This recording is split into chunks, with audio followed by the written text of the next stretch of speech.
These are the nail polishes that I have used for this tutorial. You do not have to use these nail polish brands or colours.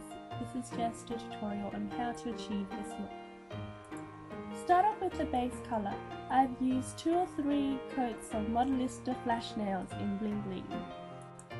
Take a white nail polish with a nail art tip and apply the white nail polish according to the photos.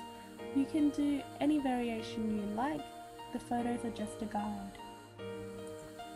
Take a sheet of 3D nail art stickers in floral and arrange the flowers along the lines of the white nail polish you have just created. Apply a coat of glitter nail polish and you're done.